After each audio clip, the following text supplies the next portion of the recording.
This is The Annex, a sociology podcast. I'm Joseph Cohen from Queens College in the City University of New York. In today's episode, we talk about race and policing with three guests: Ture from Quinnipiac University, Prieto-Hodge from Rutgers Camden, and Vincent Roscigno from Ohio State University. Policing and race, coming up next. So I admire police officers. They do a tough job. It's a form of public service where you put yourself on the line. The people I know who are or were police officers are good people, and I'm grateful, for their service. On the other hand, there's a clear sense that something's not going right with policing. I thought this was a great occasion to bring in some experts on policing to discuss the matter and maybe give us some insights as to what's going on. So we have three great guests today. First, Vincent Roscigno of Ohio State and Prieto-Hodge from Rutgers Camden. They recently published a terrific paper in Socius, Racist Cops, Vested Blue Interests, or Both, Evidence from 4 Decades of the General Social Survey. Welcome, Vinny. Thanks. And Kayla, thank you for joining us. Kayla's frozen at the moment, but we'll get her back real soon. And Ture from Quinnipiac University. He's an anthropologist who made the leap to sociology, and he studies police discretion. Thank you very much for coming, Kalfani. Well, absolutely, and thank you for the invitation. So first, let's begin. Vinny and Kayla, you guys wrote a terrific paper on police attitudes. Can you just give us a rundown of your Socius paper? Sure. In the face of Black Lives Matter protests over the summer, we saw a lot of really pretty aggressive and militarized police response to what were largely peaceful protests by all national media accounts. That certainly raised the question of why are they coming so hard at these protests? On the flip side, if you think about really just a few weeks ago, we saw protesters break into the U.S. Capitol building, and we did not see police out in full military gear. And as more information is flowing out of that particular scene, not only are we finding out that police didn't militarize for those purposes, but some police actually helped protesters get in the Capitol. Some of the protesters themselves were off-duty police officers, I think from New Jersey or somewhere. I don't remember where it was. These two events, right before us that recently happened really raised questions about where is police loyalty relative to different racial ethnic groups, different protest groups, politics, et cetera. Now, I would say that it's not a new question. Policing has always been problematic. I went to graduate school in the South and was doing Southern history before sociology. And we know about vagrancy laws and chain gangs, which were very racialized and classed as well in the South. So I don't know that it's anything new, but we really have these high visibility sort of moments before us. And I've wondered about that. Is it something about police culture? Is there something about racialized or racist attitudes going on? And I've also wondered, and this is where Kayla and I met each other, I also wondered about, how do Black officers deal with this sort of particular dynamic? And Kayla, can you just maybe give us the basic thrust of what you found in the paper and what for you were the big insights from the exercise? So essentially we found that all cops are more conservative, which isn't necessarily surprising. We found that white cops or not, let me say this, we found that non-white cops, including Black officers, other officers of color, and female officers held, less racial animosity towards the community as opposed to white officers. That was essentially the meat and potatoes of our findings. Vinny, I don't know if you want to add Yeah, well, and on top of that, it does seem to be that there is a sort of a blue culture out there that actually, regardless of race or gender, we found that cops do align with each other in terms of police interests. Like, should they have the right to use physical force against citizens?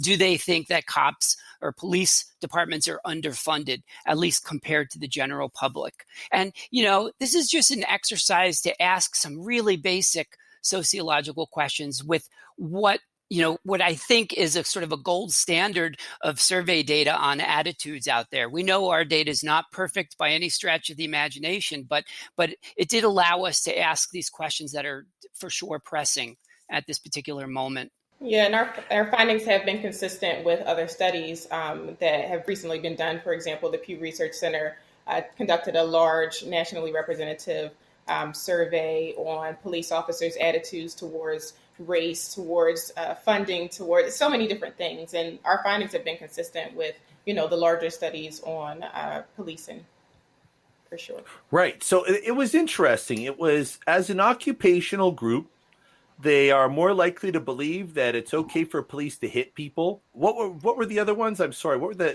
you had some great spending, whether or not police spending is sort of out of hand or not, which speaks really broadly to some of the calls of Black Lives Matter protesters about sort of defunding, or should police be defunded in some way in general relative to other sort of public allocations of resources, et cetera.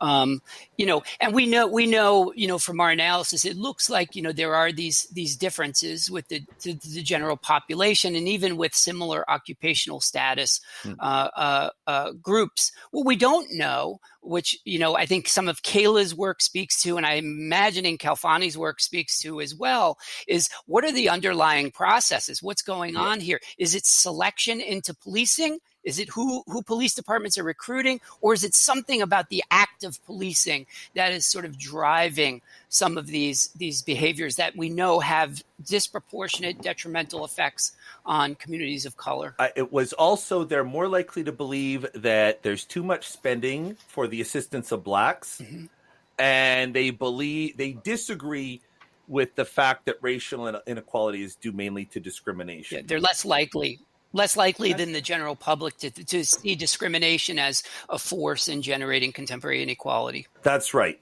And to dig deeper, in addition, Kayla was nice enough to hook us up with a very, very interesting guy. Khalfani Ture at Quinnipiac is about, I don't know if it's possible to, find another researcher who has this level of exposure, firsthand exposure to police culture. Welcome, Khalfani, to the show. Well, thank you so much for having me. But I got it. We were talking about it in the pre-show, though. Can you, now here's a resume. Can you please tell us, your prior exposure to police culture? This is such an anthropologist here. Sure. So I would say that my prior experience of police culture is being that of an African-American male, a teenager in the city of Newark, and constantly being stopped and frisked and having my rights abrogated by both Black and white officers who have sort of imposed this sort of large stereotype on myself and my peers that we're all up to crime, right? And then I should say alongside of that, I grew up in a household with police officers and also close friends of the family that were police officers. So I had sort of this sort of contradicting experience with law enforcement. Those who were proximate in kinship were great. And those who I didn't know were horrible. And I spent much of my earlier life, my formative experience, thinking about this in my certainly professional career, trying to reconcile these two. Is it the issue of bad apples, or is it something more systemic wrong with police? And that sojourn, if you will, required that I would also assumed the role of becoming a police officer or the role of law enforcement. Here's the anthropologist kicking in here. Please tell us your experience as a police officer. Where have you worked in policing?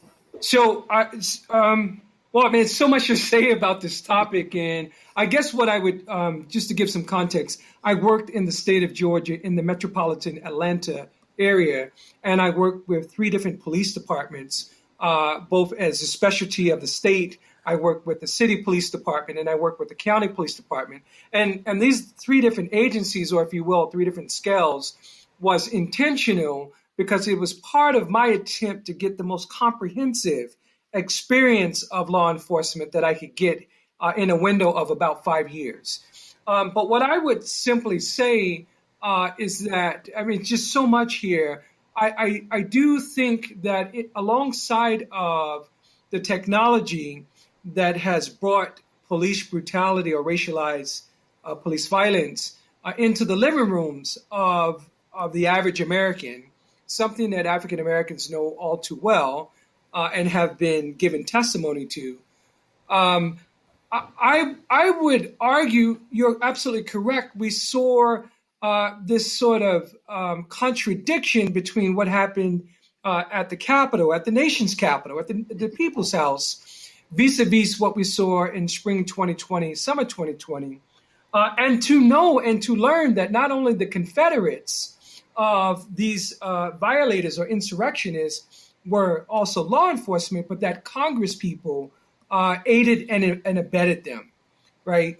But more importantly, for me, just getting at Finney's point is I can talk to you ethnographically, or I can talk to you about qualitatively about both the violence that I've seen by police and also what I've studied. But what was particularly interesting to me, what is particularly interesting to me is not just that violence is sort of the order of the day, but is the amplification of violence when police officers are called to the carpet with documentation of that violence. In other words, how do they defend a very racist and violent institution has been particularly interesting to me and has sort of preoccupied my days. So explain it to someone like me, who lacks much knowledge of policing. It's just not my area. What is wrong with how police culture is operating or how police are operating? Is there a way that you can explain it in simple terms to someone like me who has, no exposure? Well, I will attempt. I'm used to nerding out on this subject, a subject that which I'm so passionate about. But what I would say to you is that there are the unknown and known factors that shape police motivation. And one of the things we know at the aggregate is that both a constituent factor in terms of police practices or their criminal procedures, rather, is race and place. And so police have 3 principal orientations. They are law enforcement agents. They are here for public service, and they engage in what we call order maintenance. And depend on the location or locale and the racialization of that space. I would simply say that you have white space, black space, cosmopolitan space, liminal space, and you have carceral space. I'm not going to go into depth to explain those, but simply say that you have space that is characterized by race. And so if you come from outside of black space, I'm not surprised that, in fact, you would have a qualitatively different experience with policing and police experience. But here's what I want, if I could impress upon your audience anything, is that race has always been an important instrument in the socialization of all of us who claim to be Americans. It is a primary organizing principle. And what this simply means that if you are white in this society, you are attributed moral capital. You have credibility. And if you are the opposite, which in this case, the antithesis of whiteness are black people, then you have a deficit of credibility. You lack more capital. In fact, you are unscrupulous at best. And so the police then are given the authority to help maintain a particular social order that benefits the majority in society. And in order to avoid the dystopian outcomes, they police black and brown bodies heavily. In fact, police have more moral capital and more credibility than any of the two groups, the aforementioned groups. And so police engage in violence. And no one questions whether or not this violence is gratuitous or appropriate, or this is a violation of one's constitutional rights, because police are considered moral agents. Now, if you understand that, then race becomes a way of organizing society, and police, as we say in law enforcement, the thin blue line is the last line of defense against chaos. By the way, the flag itself is black on the top, black on the bottom, and police see themselves as the agents of morality and the agents of order who are to restrain and constrain black space. And so I'm going on and on about it, and maybe there's an opportunity to expound upon this a little bit more, but that is the culture. Police, I see, are not only moral agents, but they are agents of white supremacy. And that doesn't mean that every officer like myself who signed up for the job are thinking about upholding white supremacy.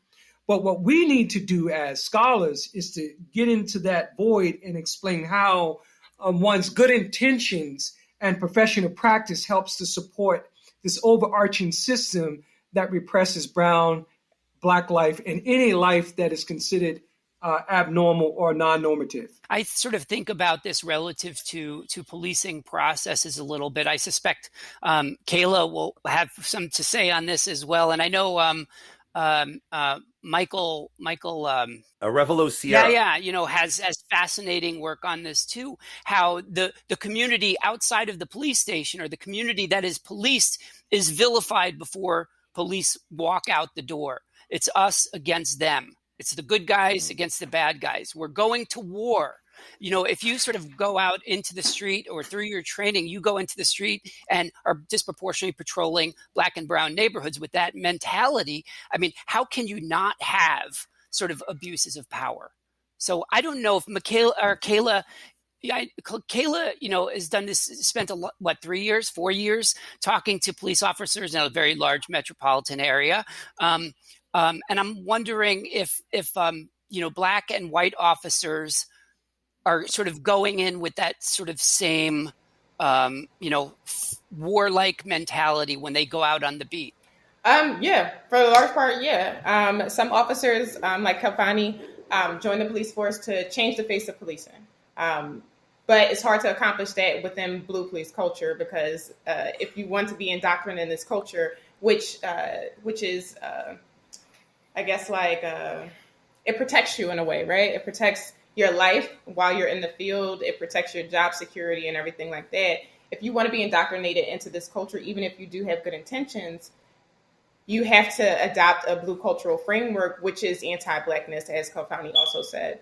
And so what I've found is that, black officers go into the field as well, just as white officers, with this us versus them mentality. The only difference is that they're black, and a lot of them are policing the communities in which they're from. So they have a different understanding of it. However, them having an understanding of it doesn't necessarily mean that they're exempt from perpetuating these same inequalities and these same discriminatory acts and violence on the people that they say that they actually care about.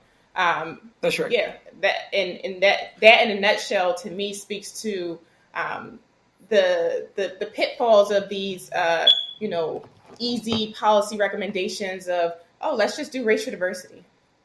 Let's just hire more black cops. It's just not that simple. Until we really look at the organization of policing and look at it as it is, as a racist regime, as a racialized organization, we can't really begin to talk about reform or begin to talk about, how to eradicate different inequalities that happen in policing. So can you flesh out, how does racism manifest in the conduct of an individual officer? Because if you talk to an officer, they will say, I do not harbor racial animus. They say there's a few bad apples. I'm putting my life on the line to secure, communities so that black people, I'm sure the arguments. Mm-hmm. How do you explain racism to somebody who says that? Like, is that the type of racism? Are they lying? You know, do they actually harbor animus, or is it more like they're trapped in a socialization system that causes them to, you know, respond in negative ways? Like, can you explain it to me? Maybe I'll just like that broadly. How does it manifest? I think it can be twofold, right? I think that people can just be inherently racist and come to the police and organization with these racist attitudes, and then perpetuate these racist attitudes on citizens.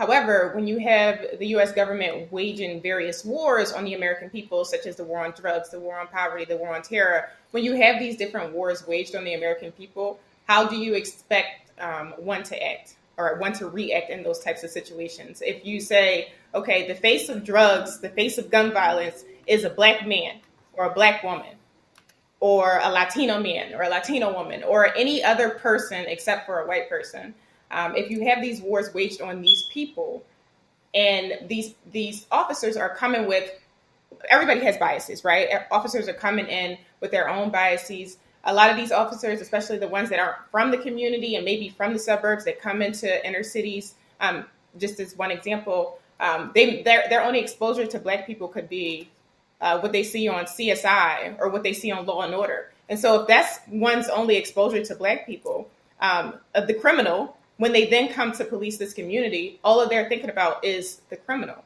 And when you have this organization reinforcing this idea of criminality in these communities, that everybody is a scumbag, everybody is a criminal in this community. They can be 3 years old, they can be 10 years old, they can be 70 years old, they can be 80 years old. When you have this culture that continuously promotes this idea that everybody is the enemy except for the people that are inside, and if anybody on the inside disagrees, then they're also the enemy. I've heard of cops who've, spoke out against things and not been backed up.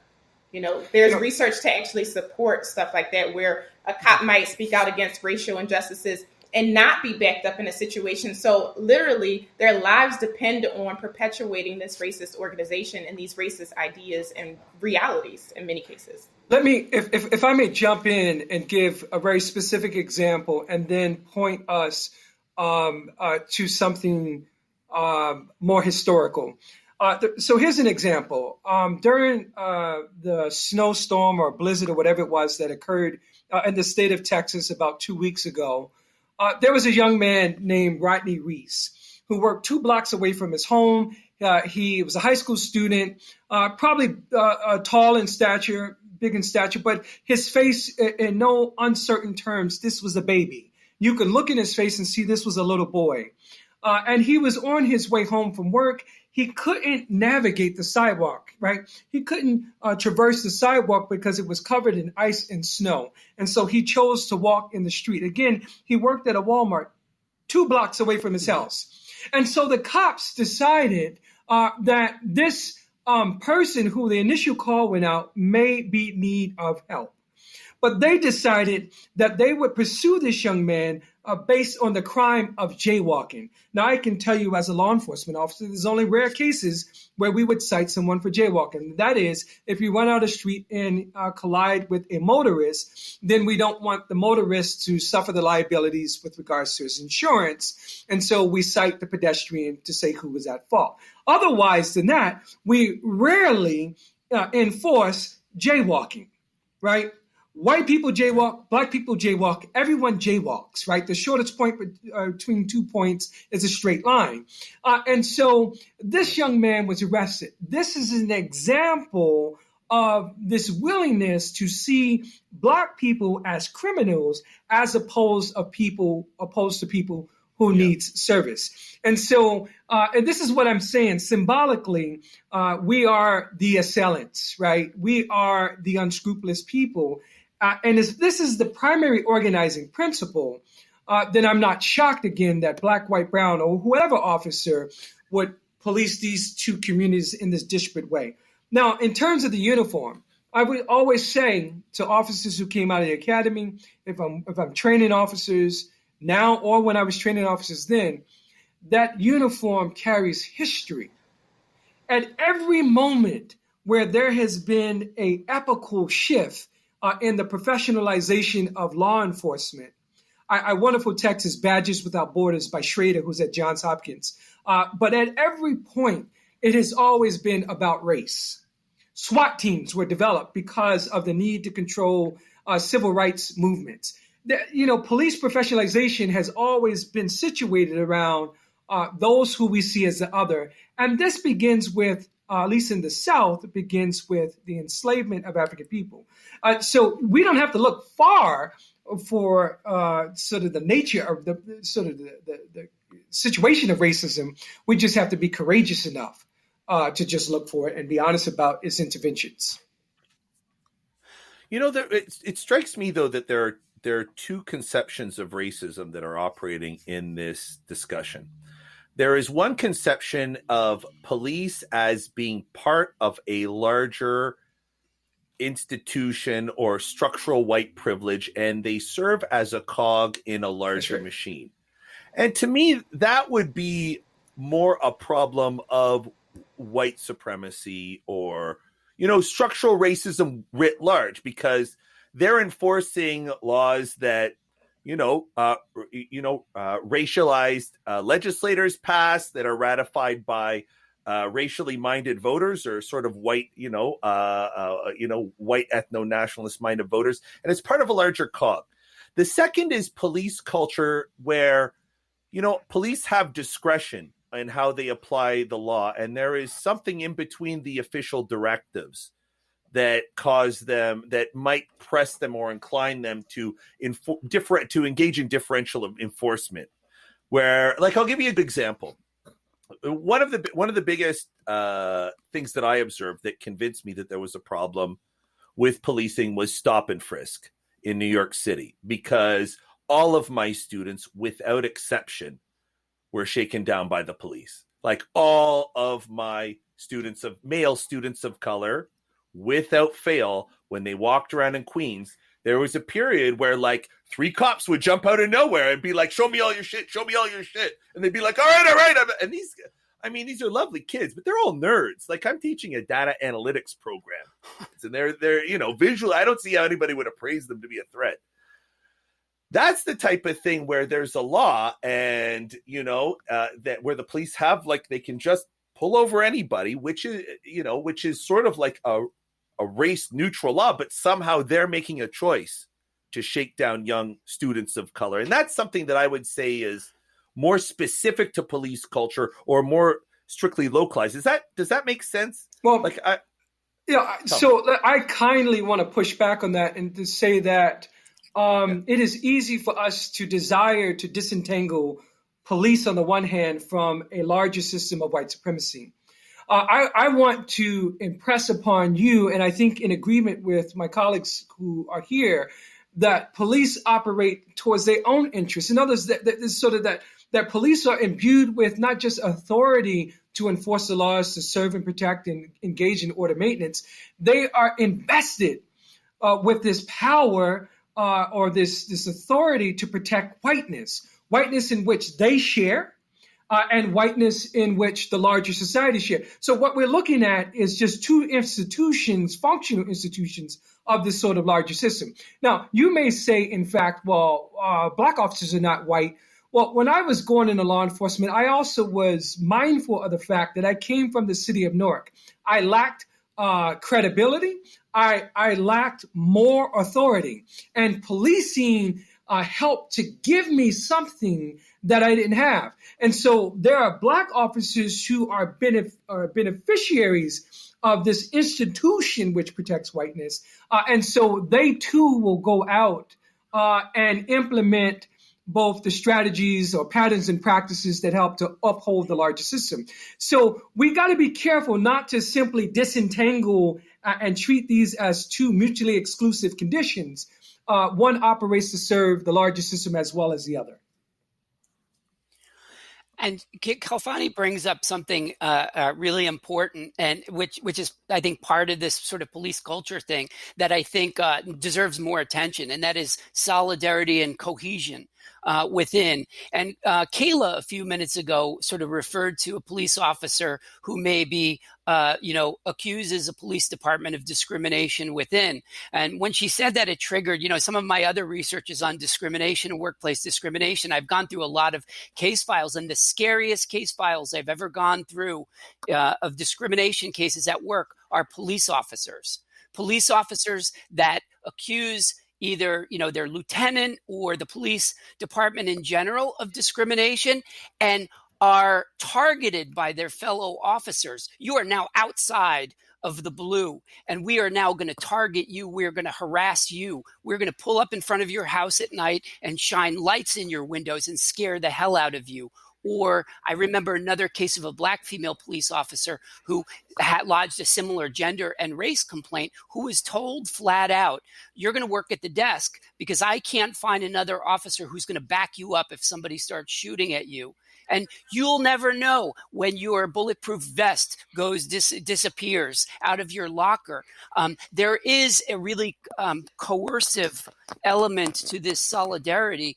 I agree with Kalfani. There are rewards if you buy in, right? You get prestige, status, rank, stripes on your arm, etc. But there's a real coercive element if you move out of it. And of course, I grew up in the Bronx, as a kid, and there were high visibility cases of whole police departments that were not all the police were corrupt in the department, but a few were really corrupt and nobody turned them in because they did not want to cross that blue line because they knew there were repercussions. So I think like the solidarity and cohesion that occurs within blue culture should be a topic in and of itself. It's powerful. Absolutely. To me, it feels like what I've heard from qualitative researchers like Kayla and Kalfani, it feels like a religious cult with boundaries around it and uniforms for that matter. Yeah, I think that's such a good example. I've been watching a lot of culty stuff.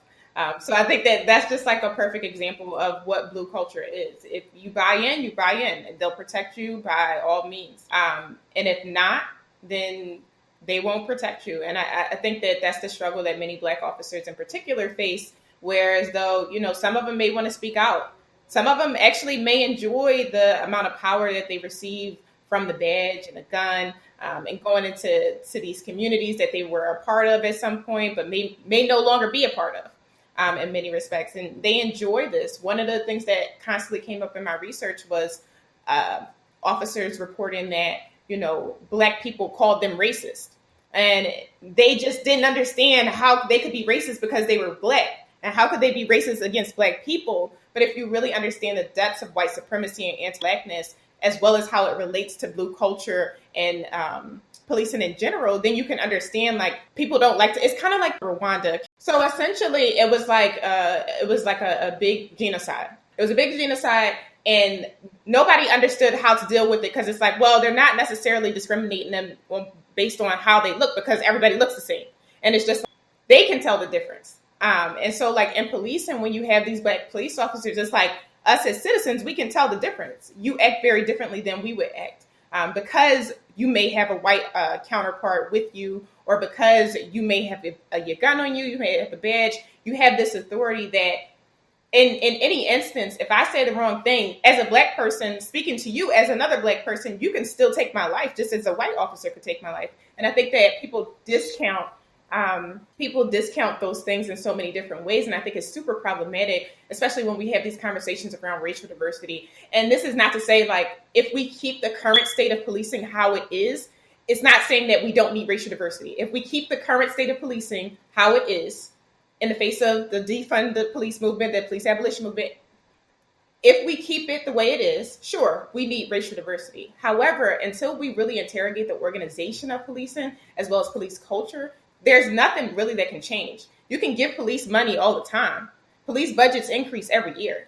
This is probably one of the first years that police budgets haven't actually increased because there's been so much pushback from citizens and city council and stuff like that.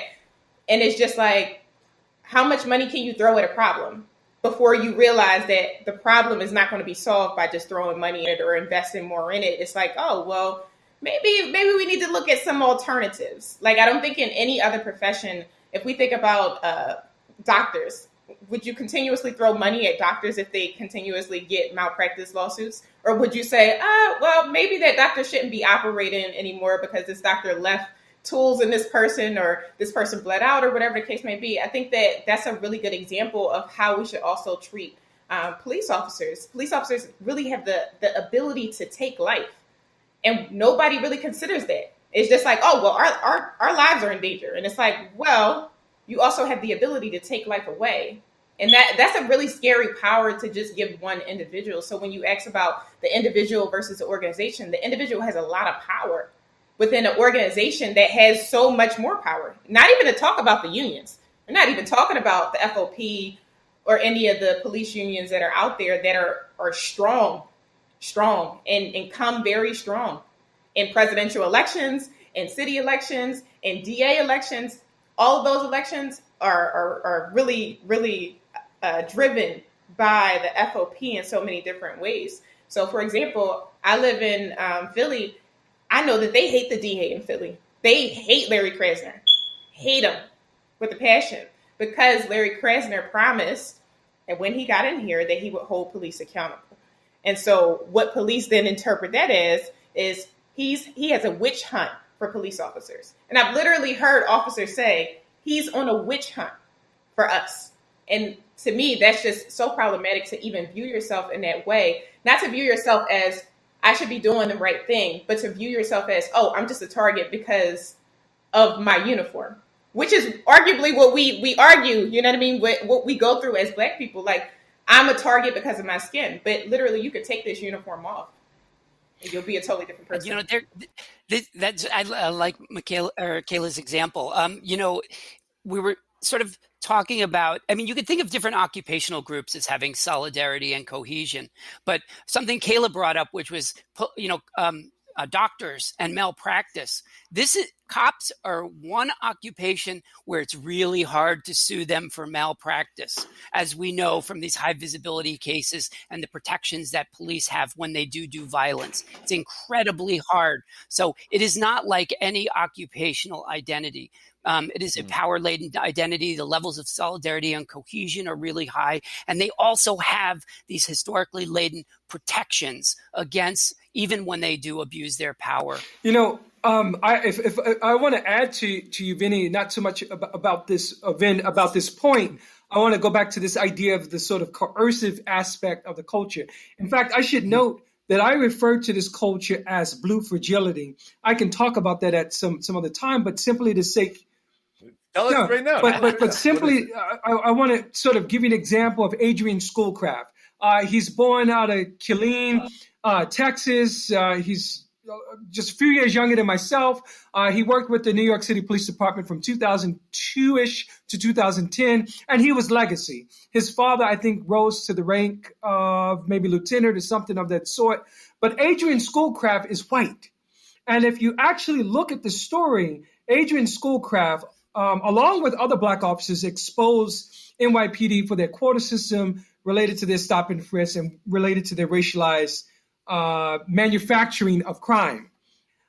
And they committed him to an insane asylum. It took his family to get him out. And he had to sue them in order to, to try to correct his name and his history. And in fact, the NYPD has never atoned in some fulsome way for what they've done to them. So there is this coercive element in policing. I want to tell you, though, as neophytes into law enforcement, and personally, and also in my research with Black officers, we are too Black for the blue uniform, and we are too blue in uniform for the Black community.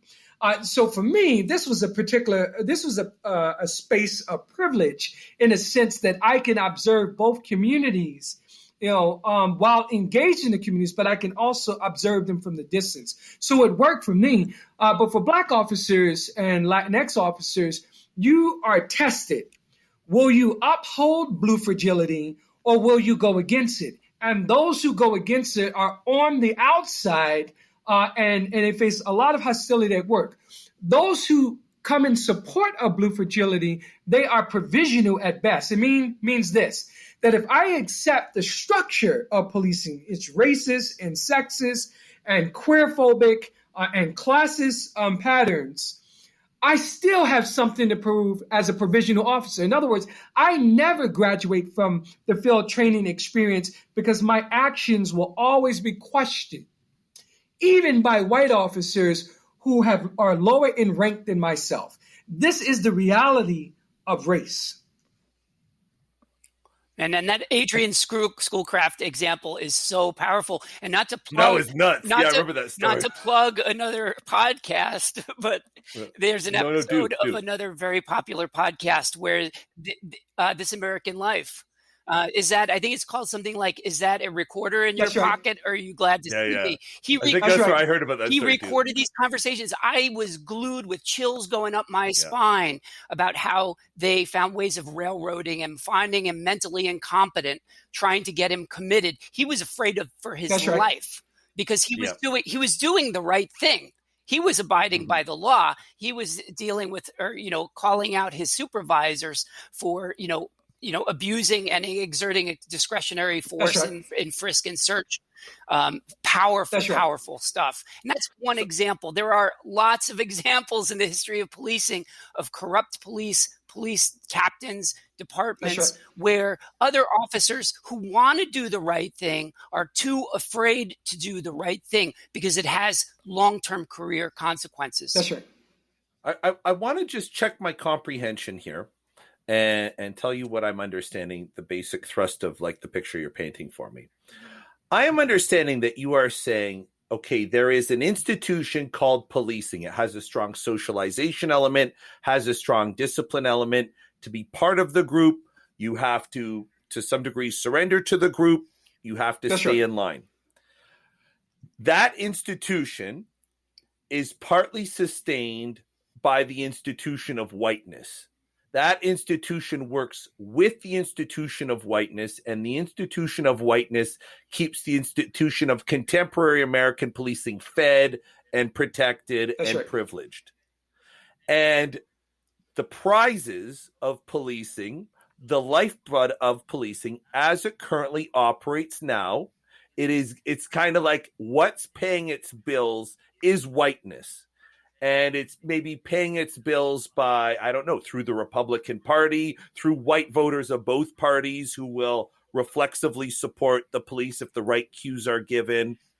And what you're saying is that, I think I'm understanding this. It's almost like the current incarnation of American policing is too bound up with and to some degree controlled by whiteness.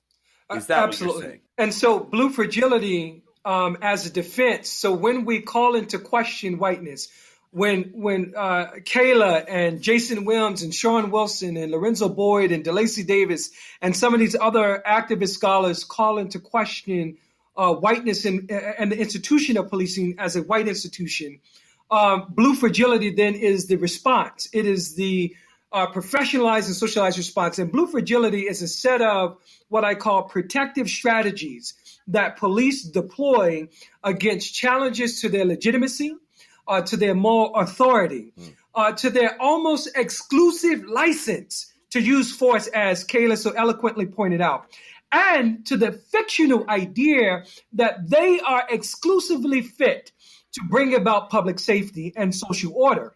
Now, these strategies, for example, exist in withdrawal from and the silencing of civil discourse.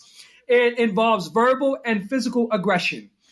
It involves work stoppages and mass callouts. In effect, these are strategic responses intended to shut down criticism and to symbolically restore policing as more, or police that is, as more agents, and to prevent meaningful and desperate reform or just overhauling the system, right?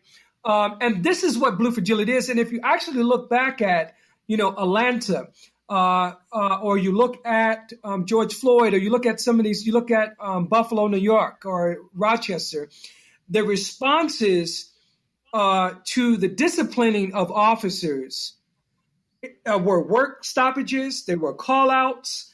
You look at Baltimore. Crime went up in Baltimore because police abdicated their paid tax dollar paid responsibility to protect and serve because they face criticism. Now, I love policing. I'm a former police officer, and I see a need for policing in the community. I come from Newark, New Jersey. It's a rough community. But you invalidate the good if we don't look at the systemic issues. I'm going to ask a question of my other panelists because they both have the question. Kalfani, you talked about sort of sitting in both worlds at the same time. And I know Kayla, sorry, I keep saying I have a friend named Michaela. Kayla, you've interviewed for long periods of time cops that sit in both worlds at the same time. So, I mean, I like to sort of believe that there's variability in the world and that there's no occupational group that is monolithic in some way. So I would love to hear a little bit more about how this balance is achieved. I mean, it's got to, at least some officers, particularly officers of color, have got to be experiencing like monumental tug of war and stress in this. Absolutely. I'm hoping in the near future to approach Kayla and say, hey, it would be great to collaborate on some ethnographic project where we actually look at she's already looking at Black officers and particularly Black female officers, but we study the psychological trauma that officers have, because really what we're talking about is officers of color are in what we call a liminal position. They are not part of the mainstream in policing. And they cease to be members, or at least they're questionable at best as members in their community.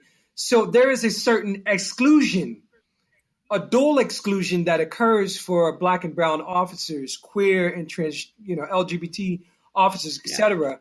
And this liminality is something that we have to navigate, and we have to navigate it with such precision and correctness, and we have to become adept to doing it because, again, as you pointed out, this could be a matter of life and death. Not getting, your backup on a domestic violence call or a suspicious person call or a traffic stop. This could mean your life, you going home in a box as opposed to something else, right? Or as we say, making it home at the end of the shift. And so I've been looking at this issue, and you have some officers who tend to just buy in on the larger rhetoric and say, well, hey, Black people are extremely violent. They are criminals. And this is how we have to respond to this element. And then you have some officers who suffer what we call blue silencing. If they don't go along with the system, at the very least, they need to be quiet. Mm-hmm.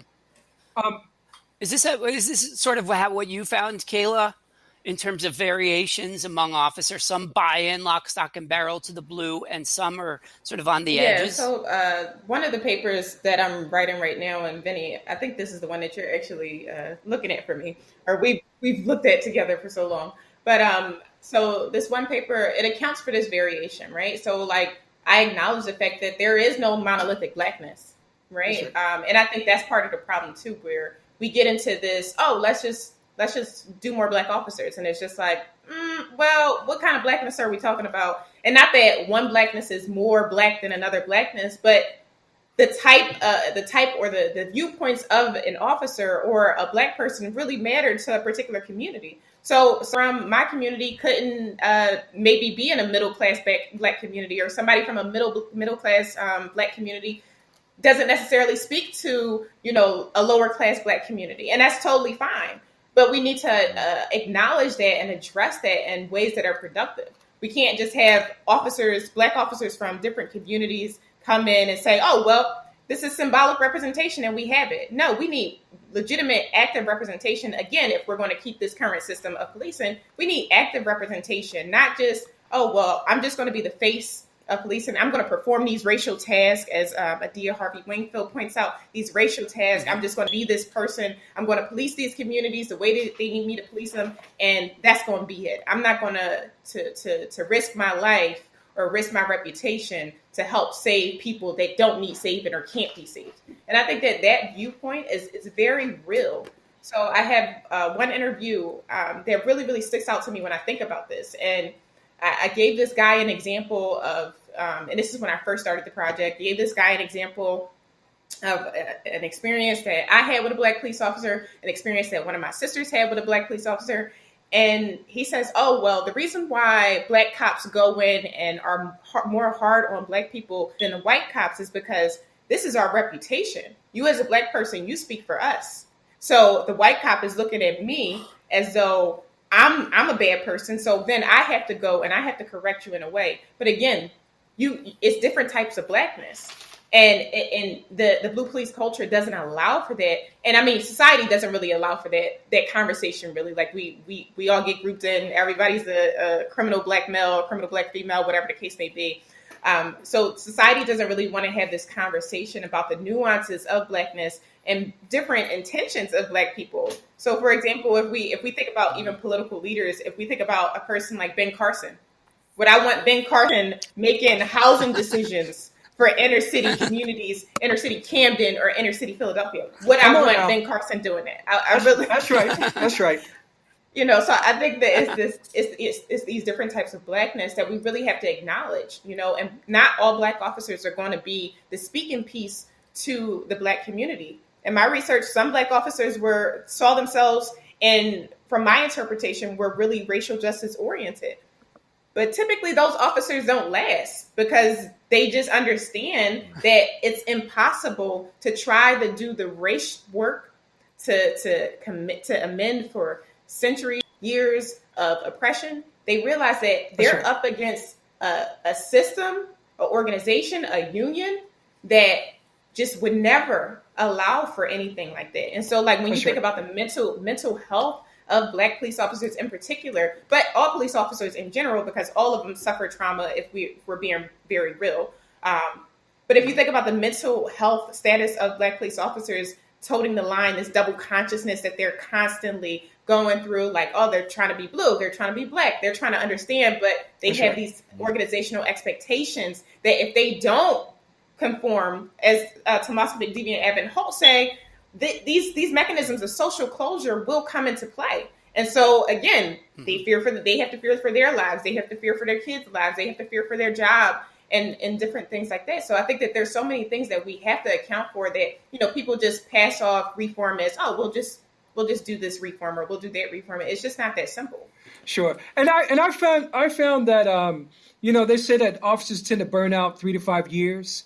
And what I've found is, at least, and this is more anecdotal because I haven't done or worked with enough Black officers in some representative way to understand if this is more universal or more general. That is that they burn out around 7 years, those who try to navigate both fields. In other words, those who try to become important agents and resources in their community and protect their community, but also tries to walk the line of policing. These people are officers who would get involved in community activities or, you know, outside of law enforcement. They would become local coaches and things like that.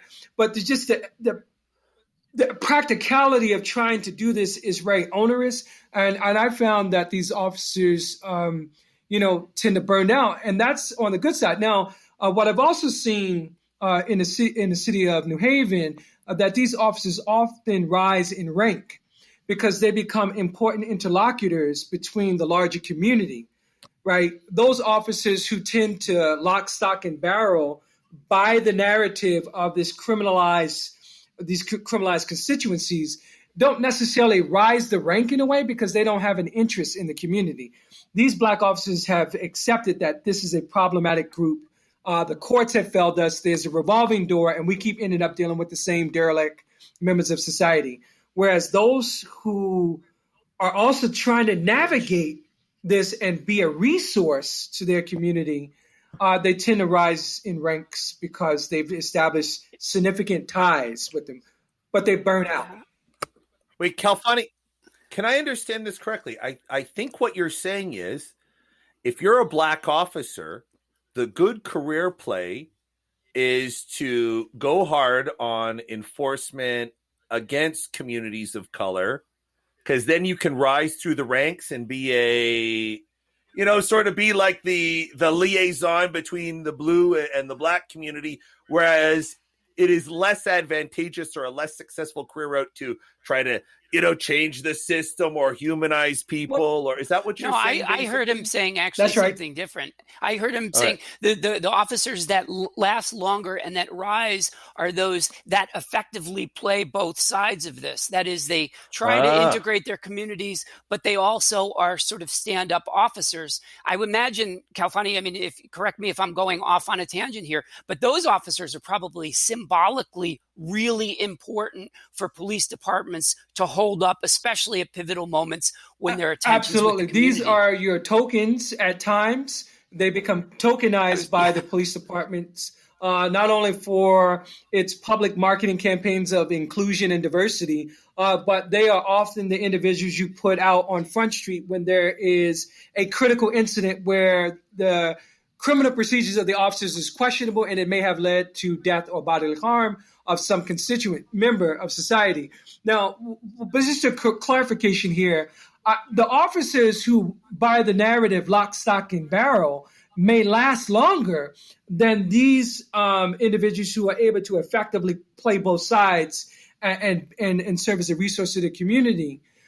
Because the ones who go lock, stock, and barrel, they are accepted, or they have a lesser provisionality than the one who plays the system. But the one who is valued is the one who becomes an important interlocutor to the community, right? So you have, on the one hand, this one black and brown officer who is going to police Black and Latinx folk, police transgendered folk or LGBTQ&A folk, police them, and they're going to be very punitive in their policing, and that's it.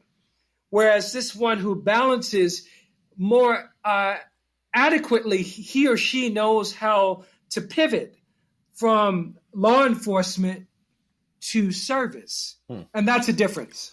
Wouldn't those are they effective change agents at all if they're able? Right. Or are they symbolic, or are they simply symbolically beneficial? Well, this is one of the things, the questions I have, and I hope to study it. I'm not just interested in this topic to see what is the rate of burnout for these particular type of officers, but I do want to distinguish that, as Caleb pointed out, every black officer is not my kin, or every black officer cannot be categorized in any one or two boxes, but there is a variety of, self-adopted policing styles, if you will, amongst black and brown officers.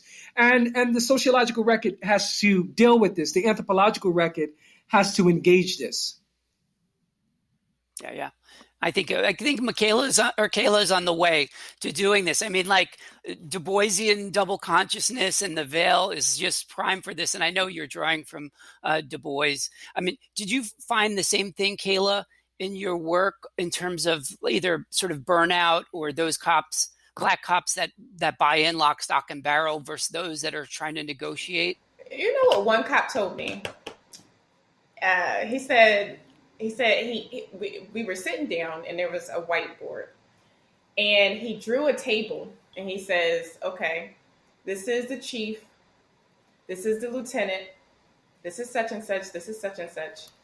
And these are the people that are at the table. These are the people that are making the decisions. But you still have a slew of patrol officers who, even though in spite of organizational policies or they're going to maintain organizational culture because of the way it's been perpetuated throughout history. It's really hard to break down culture. It's really, really hard to break down culture. Mm-hmm. How really do you break down somebody's culture without killing off everybody? And that is a whole different problem. Mm-hmm. But, like, these officers, I don't think that many of them, well, not many of them, some of them don't see the change being at the top of the ranks. So you can have these people who are at the top and these symbolic actors who are at the top. However, they don't necessarily influence everything that's going on at the bottom. They don't have day-to-day interactions with officers, and they're not checking officers on, oh, well, I just read this report about you and you need to explain why you stopped this person. There's no such thing. So if you have this disconnect between somebody who is symbolically empowered and who really might be trying to make a change, but you have an entire organization with managers as well as the workers resisting these changes, how then do you really create change? And I think that, in my research, I've really found that it's really hard, if not impossible. You can have all the Black officers you want at the top. It doesn't necessarily mean that they're actually going to be real changes, especially if you have lieutenants, if you have sergeants, if you have, I forget the other rank, but if you have all of these people in the lower rankings of the supervisory or the hierarchy, giving commands and orders to the patrol officers, if they don't want the change, they're not going to implement the change. That's just the reality of it. This is interesting. I mean, and you know what? Corporations are no different than this, right? We have these formal rules at the top that are at face value neutral. Everybody should be doing the job the same way, but we know within contemporary organizations, and police organizations are no exception, that there is some flexibility, movement, discretion that can happen, from top to bottom. I mean, look, they were trying to get rid of. They were making dedicated efforts against sexual harassment in like the 90s. I mean, we're like 30 years later. 30 years later, and racial discrimination, gender discrimination, age discrimination, workplaces. Legally, this should not be happening, but there are tens of thousands of cases every year, in just corporations, let alone police departments. And we like to think, justice is blind. At the corporate level, but also at the policing level, right? Policing is blind. They're just following the rules. But as both Kayla and Kalfani have sort of pointed out, there is discretion there. I mean, they're disproportionately patrolling communities of color to begin with. So, the likelihood of bad instances is going to go up. But there's also discretion in who they're going to stop and frisk on their way to a data analytics class at your university, Joe. All right, we're almost out of time. I just wanted to leave off with one last question. It sounds very hopeless in a way. Is there anything is there anything that we can do? Because I mean, I've spoken about like defunding the police. I've spoken to police officers, and like they do make some compelling arguments about how defunding the police could result in more violence. I mean, these are the arguments. I've heard arguments. Well, you tell me, is there what can be done to get rid of this problem? I mean, I would throw in like some kind of accountability. I mean, this is true in discrimination law more generally, but I think it could be true of policing. Like, police have protections that, this umbrella of protections around them when they do engage in violent acts against citizens. I'm not sure that should be the case, that they should have those, just as corporate CEOs have protections around them. You can sue the corporation, you can't sue the individual. So I think figuring out some creative means of accountabilities, at least one small ingredient in this. And with regard to funding, I don't know what they need more funding for. What do they need more funding? More prisons, tanks, urban assault tanks. Police departments have been inheriting, even university police departments have been inheriting, secondhand military equipment for the last decade. It's sort of ridiculous. So tell me what they need more funding. I'll tell you what the argument as it was presented to me, because look, I do household finance, so I'm not an expert on this. But to me, and this kind of gets to Michael Arevalo, Sierra says, about police always being focused on danger and the prospects of violent confrontation. Mm-hmm. And the argument that has been given to me is that an officer in isolation who feels threatened is more likely to reach for his service revolver if he is afraid, rather than if there's a numerical superiority of police in that situation, then it might move to a type of physical restraint because there's greater numbers. This was the argument that was given to me. I don't judge it either way. I don't really know anything about it. But this was the argument as it was presented to me. Now, the argument that I hear from Michael is that there's an exaggeration of the risk of violence. Right. In that police officers are presented with, and they tend to just they sort of explode the potential for violence, and violent interactions become almost the central focus of what they do on some level, and it becomes like an axis around which their culture is built. But whether or not it's objective, like that's where their mindset is. But so I don't know on that, but you could comment on that, or if you know of, your vision of how things could be improved. Let me just say that it's just my closing thought here is that, first of all, I love Michael Sierra. He's a colleague of mine, a good friend of mine. He finished at Yale when I was there, and but his idea. Yeah, he sent his regards. And I was looking forward to being in conversation with. But his idea of the threat imperative, which he talks about, I think is spot on. I would supplement his arguments with, I think there needs to be greater attention to race, which I don't think that is necessarily central in his analysis. But what I would say as an antidote, what I've argued for against blue fragility is that when I went to my 3 police academies, I never took a course or workshop in my police academies on the history of the uniform.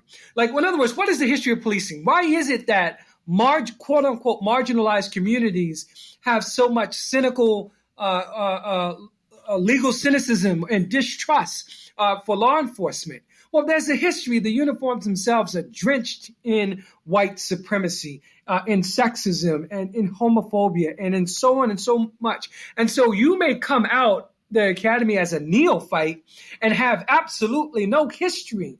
But at the abstract or at the theoretical level, people, whether vicariously or directly, have experienced the cumulative weight of oppression that has, by and large, come through the hands of police officers. And to give you an illustration, when you look at those old lynching photos, you will notice that those individuals have handcuffs on.